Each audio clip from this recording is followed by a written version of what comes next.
Reader's Digest.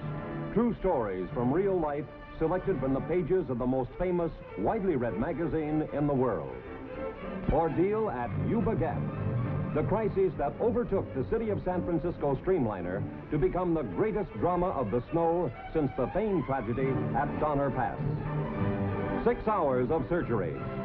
The taut, exciting drama that envelops the lives of 5 people of medicine, working in the hushed concentration of the operating room to save a boy's life. The man who beat death. The warm, moving, personal story of tennis champion Billy Talbert and his valiant uphill battle to victory over diabetes. The secret weapon of Joe Smith. The classic story of the United Nations and how one reporter proved to the Soviets that the pen is mightier than the sword.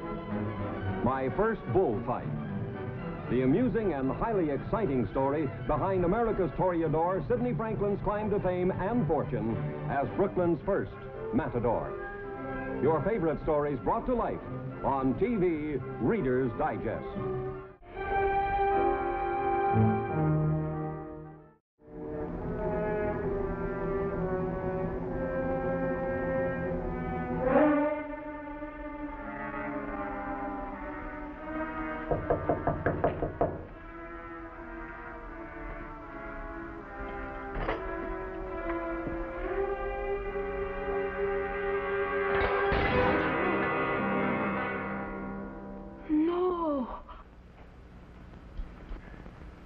Ring the police.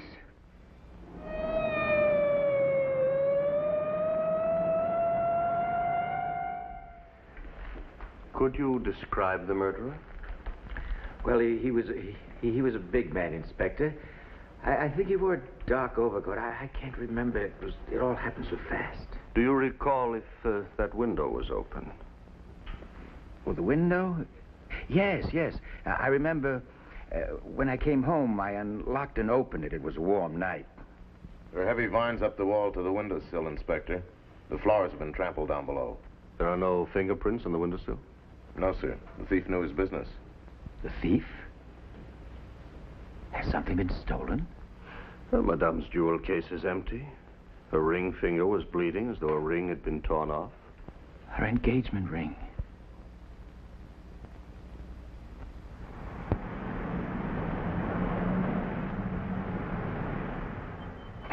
Inspector Renault will be pleased to see you, Monsieur Boyval. But I will not be pleased to see Renault. Not pleased at all. My wife has been in her grave for 2 weeks and still no news of a murderer. Oh, monsieur, we are doing our best. You are doing nothing. You haven't a solitary clue. I am calling on the prefect this morning and asking to relieve you of this case. That is your privilege, of course. Excuse me. The prefect has been summoned by the president of the Senate. He asked if Monsieur Boyval would be good enough to wait a few minutes. Oh, well, my office is at your service, Monsieur Vigeois. Take Monsieur's hat and his umbrella and inform me the instant the prefect returns. Yes, sir. Allow me.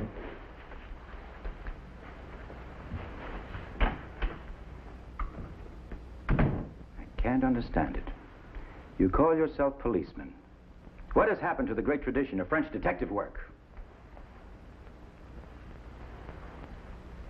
Now, that man there, Bertillon, if he were alive today, the murderer would be behind bars. Oh, without question. Bertillon was our greatest master and my inspiration. It is even my humble privilege to occupy an office that once was his. This was once Bertillon's office? The man that invented fingerprinting? And they give it to a bungler like you? Forgive me, monsieur. Bertillon did not invent fingerprinting, great man that he was.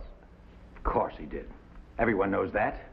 Fingerprinting was known to the Chinese over 1,500 years ago. Of course, Bertillon was the first man to use it here in France. If you would care to examine Bertillon's own notes on the matter, I have them here in his cabinet. This cabinet contains the actual relics of some of Bertillon's cases? Yes. Would you be interested to look at some of them while you're waiting for the prefect? These skulls, for instance. Bertillon himself brought these into Police Prefect Andriot's office one day, 75 years ago. Who are you? Alphonse Bertillon, applicant for the position of clerk. Oh, yes, recommended by Senator Ledoux. What are these grinning horrors you brought with you? Human skulls. I've been doing some medical research. Medical research? Are you interested in police work, young man? Or distributing pills? Oh, police work, sir. I've developed a method of identifying criminals. You see, I've classified the 222 bones of the human skeleton and discovered that the measurements of no two human beings are exactly alike. Now, you take these skulls. You take them, young man, and report to the chief file clerk. Don't waste my time. We have a system of identification. But an unreliable one. What? Criminals are identified only by written description. Now, if a thief changes his name or alters his appearance slightly by a new scar or a missing tooth, he's booked as a new offender. Of all the impudence. You apply for a job as a 10-franc clerk and you start to reorganize my department. I humbly apologize. I meant no offense. It's only that I'm so sure that anthropometry... That what? Anthropometry. That's what I call my system of scientific identification. I can think of shorter names to call it, certain of which might apply to its inventor. If your sponsor did not have such powerful influence, I can't refuse his request to employ you, Bertillon, but I can discharge you for cause. Remember that. Now, you take those bones to the basement, bury them in the trash bin, and your theories on top of them, and climb up on your clerk stool.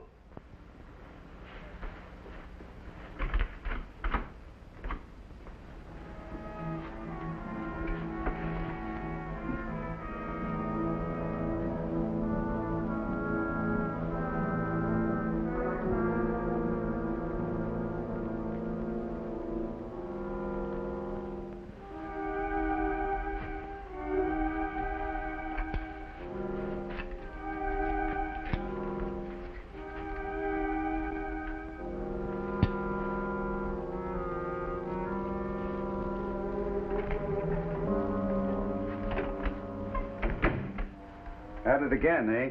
Still convicting crooks by the centimeter? My lunch hour. Why don't you go home and have lunch like a sensible man? Incidentally, take your skinny friend with you and keep him there for a few days. Why, I haven't finished my new calculations. Having visitors from upstairs, inspection of files. We haven't had an inspection in years. They hardly know these files exist, and why should they? They're as useless as we are. We have jobs, Alphonse, and salaries every Saturday, and a new prefect. Oh, he's arrived? Have you seen him yet? What sort of a man is he? I haven't yet had the pleasure of meeting the distinguished Monsieur Kamikaze, but the department's crawling with rumors. They say he's a devil for detail. Before the ink was dry on his appointment, he was going through Andrio's files. Nobody's job is safe. What's that? Armand is warning us. Someone is coming down. Shove that out of sight and get to work.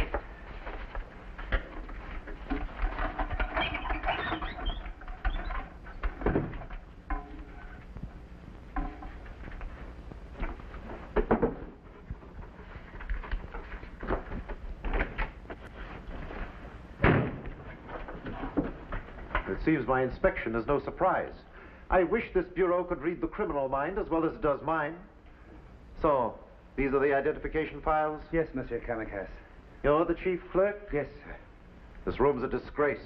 Yes, sir. We were going to have house cleaning, sir. I shouldn't look in there. So, there's a skeleton in the chief clerk's closet. It's not mine, sir. It's his. Yours? Yes, sir. And you must be the Bertillon who wrote the report I read in Andrio's files on some strange measurement system. Anthropometry. Yes, sir, I wrote it. In government ink, on government paper, and government time. Well... Young man, I can't waste this department's budget that way. I warned him, sir. Kindly allow me to warn him. Perhaps it will have more effect. Your report describes the present identification files as unreliable and virtually useless. Well, I agree, Bertillon, emphatically. While your system, at least, is original. But no trap is any good until it has caught some mice. How long would it take to test yours? Could you allow me 3 months? Very well. If in 3 months you have convicted one criminal repeater, I will give your, what do you call it? Anthropometry, a full-scale trial. If it fails... Oh, it won't fail. I'd stake my life on it. All right, hold it motionless, please.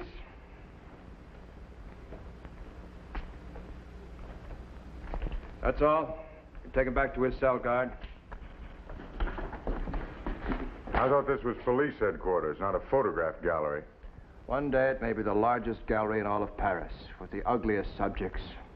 The gallery of rogues. Did you list all scars and moles on his index card? Perfect mosaic of them. And most important, did you get his exact measurements? To the centimeter. Head, right ear, left middle finger, left forearm, left foot. 11 of them to be exact. But Alphonse, this isn't work for policemen. This is work for tailors and dressmakers. So far, Jacques. Wait till you've measured your first murderer for his coffin. I won't have long to wait. Your 3 months are up next Friday. Ah. Well, I'll admit the two men look alike, but so do dozens of people. We can't convict on coincidence. It is not coincidence. Their 11 measurement points are identical. My research proves that no two human beings grow exactly alike. Well, I've sent for the prisoner himself, Bertillon. If you can convince him, you'll convince me. Come in. Ah, the gendarme who shoots with a camera. Mind your tongue, prisoner. Answer this man's questions. Your name is Maurice Dupont? Yes. You also have another name, Joseph Martin. What for? Why do I need two names? To avoid two convictions as the same man when you know that 4 convictions will send you to Devil's Island. These are measurements I made of you this morning. And identical measurements of you as Martin made the day you left prison after serving a 2-year sentence. He's lying. I have never been jailed before. What's he trying to do to me? I have rights under French law. It's your wrongs against French law that concern us. Continue. We note that Martin had several prominent scars. Dupont bears the same scars. Show your left arm. A twisting scar, 12 centimeters long. There are 9 other such precise similarities. Sure. He had 2 eyes, 2 ears, 2 hands. So has every man on the jury. They must believe their eyes when I show them these. Show them. Go ahead. These pictures prove I'm not Martin. Look, he has blonde hair. Mine's as black as coal. It was black the day of your arrest, but that was a week ago. Observe the roots. Blonde roots appearing under the dye. Of course they are. Now confess. You dyed your hair, you changed your name, but you couldn't change your face, your bones, or your scars. What will a confession get me? About 5 years less. All right. I'm Joseph Martin. Take him back to the cells.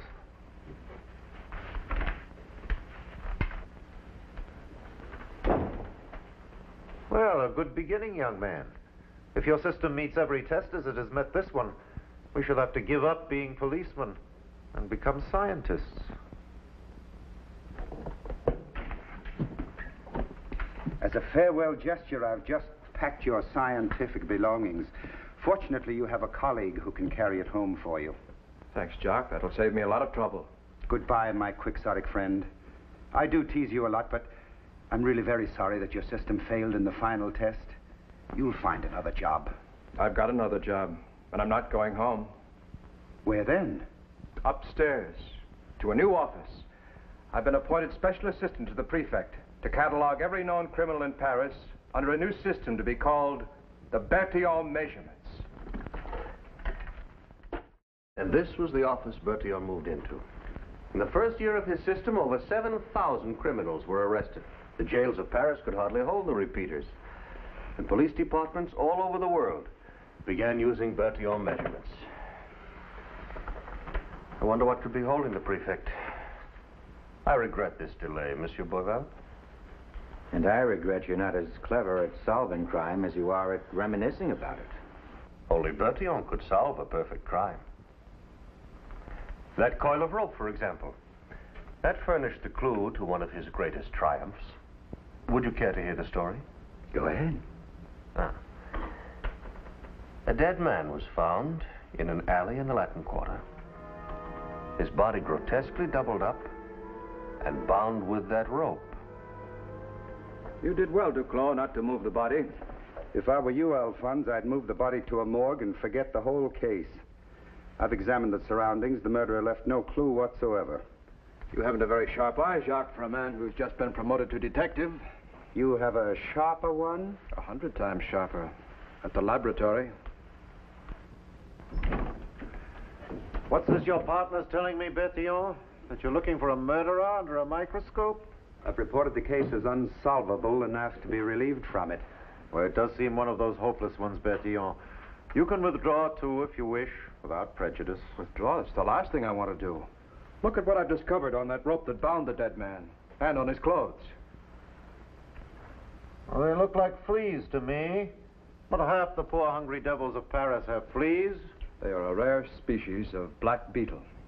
They're blind and can only live in enclosed, pitch-dark places. Which narrows the search down to the 100,000 cellars of Paris. Oh, no. Only the wine cellars, along the Seine. Because fungi of wine fermentation is present. Also found in the victim's clothes were grains of a certain sand found only on the banks of the river. But how can you guess which cellar the dead man came from when you don't even know his name? I shall know his name in a day or two. I know this much already. He was an accountant or an office clerk. Well, how have you decided that? Because his hands are white and show no signs of manual labor. Also, his right sleeve is cleaner than his left. Why does that make him a clerk? Oh, Jacques, even you should know that. You were a clerk long enough. Remember the special cuffs we wore to protect our right sleeve? What do you think of all this hocus-pocus, Hugo? It's extraordinary, monsieur. It's a whole new conception of police work. Now, here's a new young man I don't know what to do with, Bertillon. He has education, sometimes a disadvantage to a policeman. You want him? If he's interested, by all means. You're relieved, Jacques. Thank you. I am most relieved. Put on your magic spectacles, you two, but remember, I require results. Since we're going to work together, I must ask what you consider the most essential qualities for a good detective. Imagination, scientific curiosity. No, my friend. Patience and shoe leather. I want you to cover every mercantile house in Paris to discover the identity of the dead clerk. Here is his photograph and description. Yes.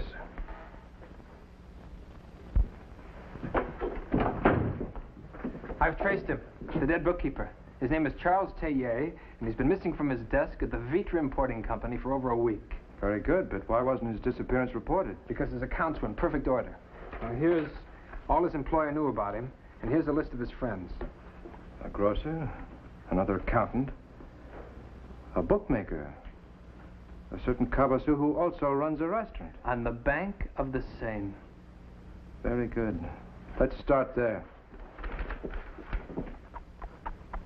These gentlemen are from the police. They tell me Tellier has been murdered. Tell me, Cabassou, have you a wine cellar under the cafe here? A cellar? Unfortunately, no. We have a poor situation, no equipment. Will you do me a favor? Will you make brief notes on everything you know about your good friend Tellier? By all means. Anything to help the police.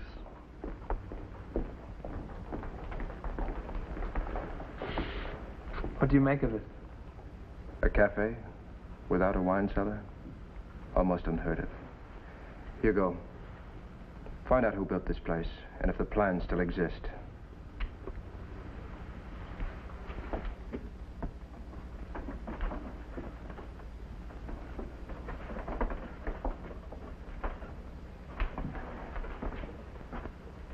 Hugo, that rope. Cut a sample of it.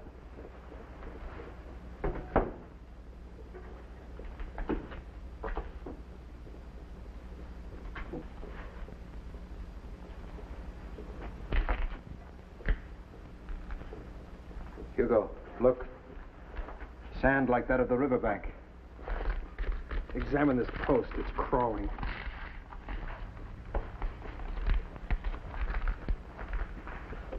Oh. Tiny blind beetles. Scrape some of them off, Hugo.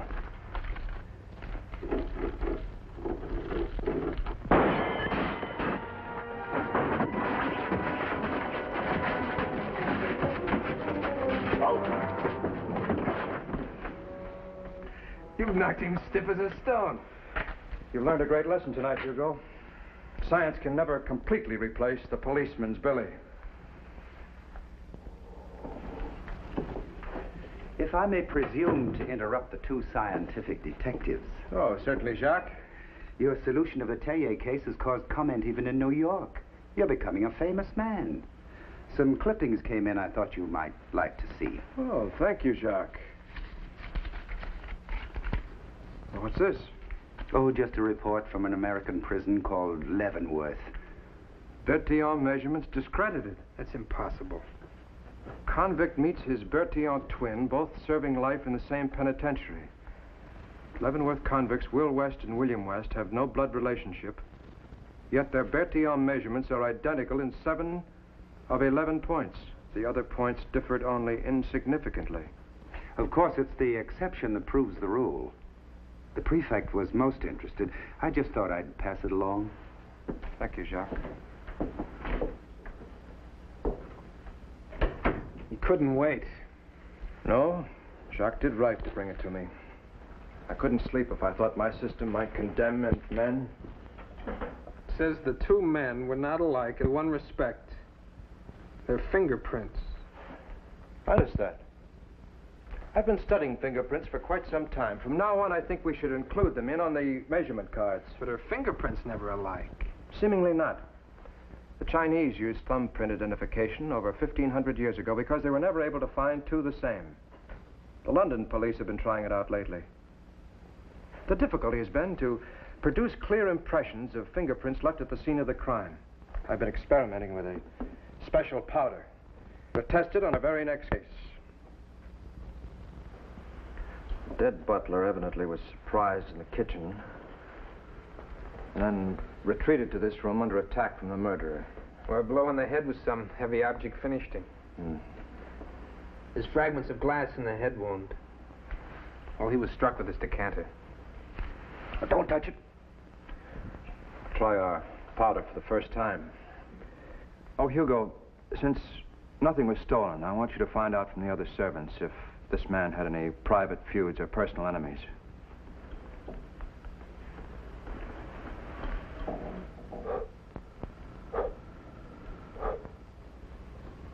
It was well known you two quarreled, Chauffeur.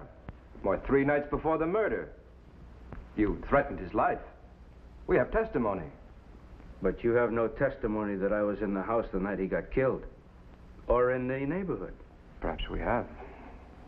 Silent testimony. What is it? Oh, it's incomplete as yet. Well, may I go back to my work while you're completing it? Yes, you may.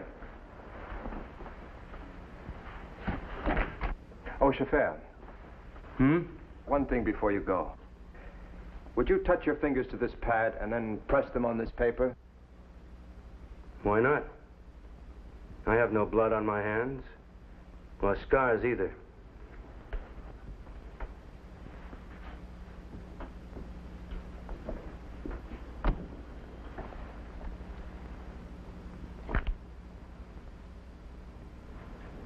This is the silent testimony that Bertillon took that day from Antoine Scheffer. The first man ever condemned to death in France on fingerprint evidence. The prefect has arrived? He's on his way upstairs. Ah, good. Oh, Monsieur Boival's hat and umbrella. Yes, sir. After hearing about these solved riddles, I regret more than ever that Bertillon is not alive today. His methods are still alive, monsieur. We use them.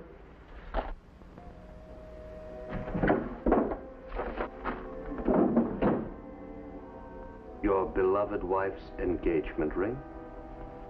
We dug it up out of the rose garden, wrapped in oil silk with the other jewels. It came off with some difficulty. You remember her ring finger was bruised and bloody? In order to remove it, you had to grasp it firmly. So firmly that the print of your index finger was clearly impressed on the ring. Are you implying that I'm concerned in this crime? The death of my own wife? While I was reminiscing about Bertillon's introduction of fingerprinting, Vigeois here was taking your prints from the silver handle of your umbrella. The prints from the ring and the umbrella, monsieur, are identical. As you said, it is unfortunate that Bertillon is no longer alive. Unfortunate for you, monsieur, that he ever lived.